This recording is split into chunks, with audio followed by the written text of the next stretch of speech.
À la une de l'actualité, la sécurité au bord de la Deûle. Ces derniers mois, 3 personnes ont été retrouvées sans vie dans le canal. Ces événements ont provoqué une vive émotion sur la capitale des Flandres et la sécurité avait été vivement critiquée.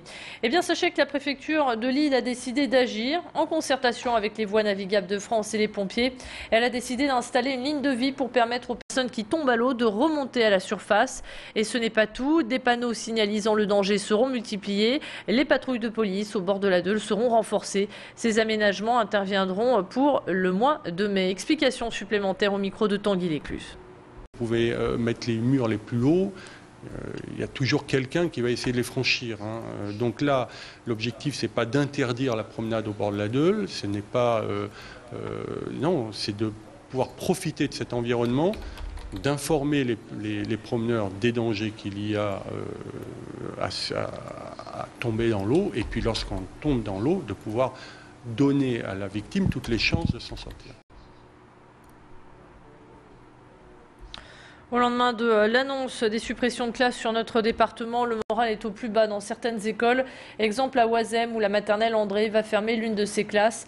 Une institutrice sera transférée vers un autre établissement. Dans cette école, une classe de primaire était également sur la sellette. Elle a finalement été sauvée. Aujourd'hui, les parents d'élèves ne comprennent pas pourquoi une classe a été épargnée et pas l'autre, alors que les motifs et les raisons étaient les mêmes. Baptiste Blic s'est rendu sur place. Il a recueilli quelques-unes des réactions. On est quand même en zone réseau ambition réussite, quelque part. Mais on n'a pas l'impression que nos enfants soient entendus, quoi. On a réussi à sauver la primaire, mais là, la maternelle, on ne comprend pas. On a donné les mêmes arguments en primaire et en maternelle, et la primaire est sauvée, et la maternelle n'est pas sauvée.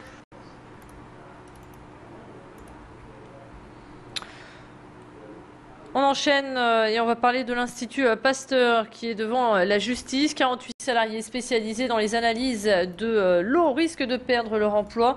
85 autres personnes pourraient être transférées dans un pôle privé des contrôles alimentaires.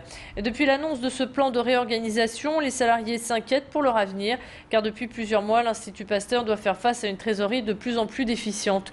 Pour revenir à l'équilibre, le conseil régional, la communauté urbaine et la mairie de Lille devraient venir en renfort. Au total, une dizaine de millions d'euros pourraient être débloqués. Aujourd'hui, les syndicats disent avancer dans le flou. Ils espèrent tout de même la suspension de ce plan social.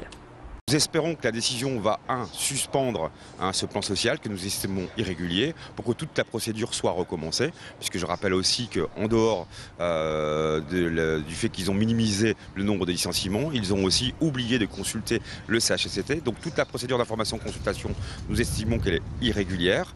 Donc voilà, nous espérons la suspension pour que les choses se fassent de manière régulière et pour que toutes les informations soient données sur les conséquences sociales de la restructuration d'IPSL Nord. Voilà. Joli coup de filet du commissariat de Roubaix. Il vient de résoudre pas moins de 636 vols à la roulotte commis à Roubaix, Croix et Ouascal sur une période de 2 ans. Et les policiers ont arrêté le mois dernier en flagrant délit 2 Roubaisiens âgés de 21 et 26 ans. Ces individus ont reconnu 589 vols ou tentatives de vol. Et les jeunes hommes devront s'expliquer devant le tribunal correctionnel. Et les vols à la roulotte ont augmenté de 5% sur la circonscription de Roubaix. 27%, c'est le pourcentage du jour. Il représente l'écart de salaire entre les hommes et les femmes. En cette journée de l'égalité salariale, des actions sont organisées un peu partout en France, y compris à Lille. Un sac rouge, symbole de lutte contre la discrimination, a été distribué. En France, il faut savoir qu'il n'y a que 17% de femmes à l'Assemblée nationale. Elles sont 13% en mairie et sont également peu nombreuses à des postes de responsabilité. Sur la métropole lilloise, une entreprise sur 3 respecte l'égalité homme-femme sur la question des salaires. Alors quelles sont les solutions pour que les femmes aient le même salaire que les hommes? Voici des éléments de réponse au micro d'Élodie Bernachon. Sur les postes à responsabilité, on se rend compte qu'il y a toujours des inégalités. Donc c'est d'abord informer, sensibiliser, mettre en place des actions. Ce que nous avons fait à la ville de Lille, par exemple, puisque nous avons voté un plan d'action qui impose la mise en place d'une analyse différenciée selon les sexes, donc de travailler sur nos employés à nous, voir à quel niveau il pourrait se situer des inégalités et voir comment on peut les corriger. Un fruit pour la récré, un geste qui devrait être un réflexe pour la santé de nos enfants. Et désormais, toutes les semaines sur la commune de Ronques, un fruit sera distribué aux élèves dans les établissements publics comme dans le privé. Une opération subventionnée à hauteur de 50% par le ministère de l'Éducation nationale à destination de tous les établissements qui le souhaitent. Aujourd'hui, des ateliers ont été mis en place pour présenter les fruits aux enfants et en particulier la pomme qui se mange crue ou cuite. Les enfants ont donc découvert différentes recettes comme la pomme d'amour ou bien des recettes à base de poissons et de pommes. Sophie Bouillet, directrice régionale de l'alimentation, revient sur les objectifs d'une telle opération au micro de Loïc Blondel.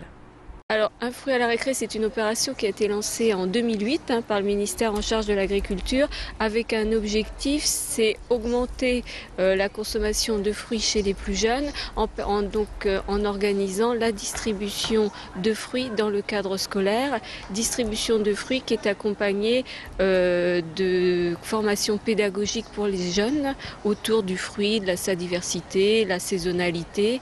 En fait, l'objectif in fine, c'est de redonner le goût des fruits aux plus jeunes. Et on termine avec cette dernière information sportive. Le défenseur lillois Aurélien Chedjou a prolongé son contrat avec les Dogs d'1 an. Le joueur restera sous les couleurs du LOSC jusqu'en 2015. Voilà donc pour l'essentiel de l'actualité. Restez avec nous, on se retrouve dans un instant pour votre météo.